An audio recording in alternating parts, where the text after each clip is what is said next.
Recently मुस्कान case में भी मुस्कान ने स्टेटमेंट देते हुए बोला कि उन्होंने अपने हस्बैंड का खून नहीं वध किया है।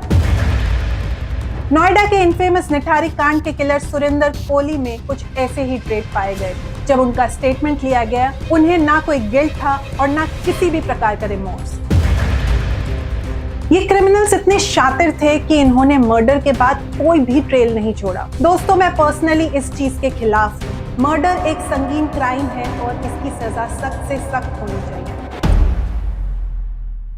पिछले कुछ सालों में गोरी और इनह्यूमन मर्डर केसेस अपने ऑल टाइम हाई पर है। चाहे वो श्रद्धा वॉकर का केस हो या फिर रीसेंट मुस्कान सौरभ का केस। क्राइम बहुत ही ब्रूटली लेकिन काफी प्लान तरीके से किए गए। ये क्रिमिनल्स इतने शातिर थे कि इन्होंने मर्डर के बाद कोई भी ट्रेल नहीं छोड़ा और हर पॉसिबल सबूत मिटाने की पूरी कोशिश की। सोचा जाए तो इनका दिमाग किसी डेमन या शैतान के दिमाग से कम नहीं था। लेकिन क्या आपने सोचा है कि इनका दिमाग एक नॉर्मल इंसान के दिमाग से कितना अलग हो सकता है? क्या मर्डरर बनना वाकई एक चॉइस है या फिर ये हमारी बायोलॉजी में लिखा होता है? आज के इस एपिसोड में हम डिकोड करेंगे एक नॉर्मल इंसान का ब्रेन एक मर्डरर के ब्रेन से कितना अलग होता है। वीडियो को अंत तक जरूर देखिएगा और चैनल को सब्सक्राइब जरूर कीजिएगा। साइंस एक शौक देने वाली बात सामने ला रही है। मर्डरर्स और साइकोपैथ सिर्फ अलग सोचते नहीं, उनका दिमाग वायर्ड ही अलग तरीके से होता है। आज हम क्रिमिनल दिमाग के अंदर घुसेंगे और समझेंगे इसके पीछे की न्यूरोसाइंस। सबसे पहले बात करते हैं फ्रंटल लोब की। ये दिमाग का कंट्रोल सेंटर होता है जो डिसीजन मेकिंग, इम्पल्स कंट्रोल और मोरालिटी हैंडल करता है। रिसर्च दिखाती है कि एंटी सोशल पर्सनालिटी डिसऑर्डर वाले क्रिमिनल्स के फ्रंटल लोब का मिडिल फ्रंटल गायरस 18% छोटा होता है और ऑर्बिटल फ्रंटल गायरस 9% छोटा होता है। अब बात करते हैं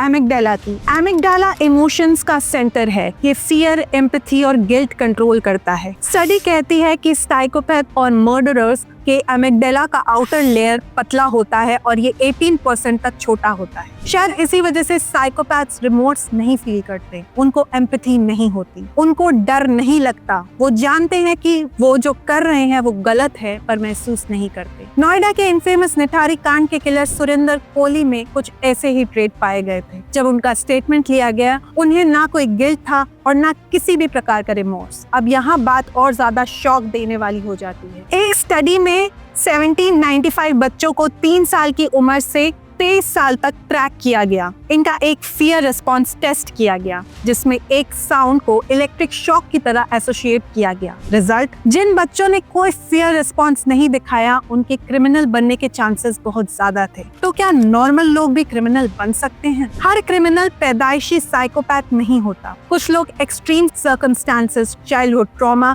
या वायलेंट एनवायरनमेंट की वजह से भी क्रिमिनल्स बन जाते हैं। स्टडीज दिखाती हैं कि एक्सट्रीम स्ट्रेस, अब्यूसिव अपब्रिंगिंग या फिर ड्रग एडिक्शन से एक इंसान के दिमाग पर इतना गहरा असर पड़ सकता है कि वो वायलेंट टेंडेंसीज डेवलप कर देता है। रिसेंटली मुस्कान केस में भी मुस्कान ने स्टेटमेंट देते हुए बोला कि उन्होंने अपने हस्बैंड का खून नहीं वध किया। उनमें किसी प्रकार का गिल्ट नहीं था। मुस्कान और उनके पार्टनर साहिल हैवी ड्रग एडिक्ट है, जिस कारण ऐसा हो सकता है कि उनके ब्रेन के बायोलॉजिकल वायरिंग भी इफेक्ट हुई और उनमें क्रिमिनल टेंडेंसीज डेवलप हुई। एक नॉर्मल इंसान अगर चाइल्डहुड ट्रॉमा से गुजरता है या उनके एनवायरनमेंट में हिंसा और नेग्लेक्ट ज्यादा है तो उनके ब्रेन में चेंजेस आ सकते हैं। ये लोग इम्पल्स कंट्रोल खो देते हैं और इमोशनली नंब हो सकते हैं, जो उन्हें वायलेंट बनाने की संभावना बढ़ा देता है। अच्छी बात यह है कि सभी ब्रेन अबनॉर्मलिटीज क्राइम तक नहीं ले जाती। रिसर्च दिखाती है कि अर्ली इंटरवेंशन जैसे कि पॉजिटिव रीइंफोर्समेंट,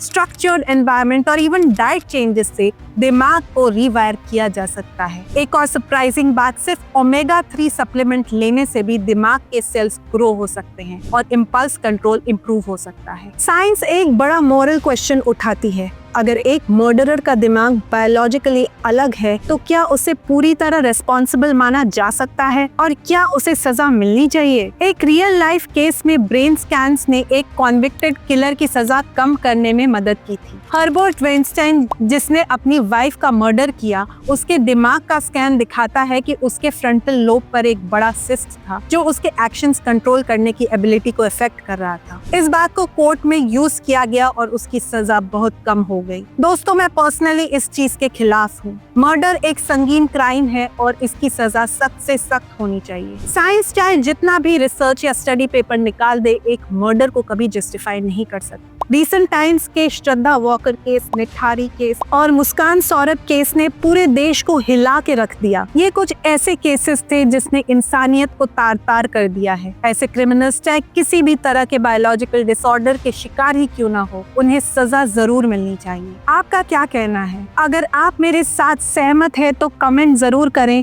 और ऐसे ही इंटरेस्टिंग स्टोरीज और थ्योरीज के लिए हमें सब्सक्राइब जरूर करें।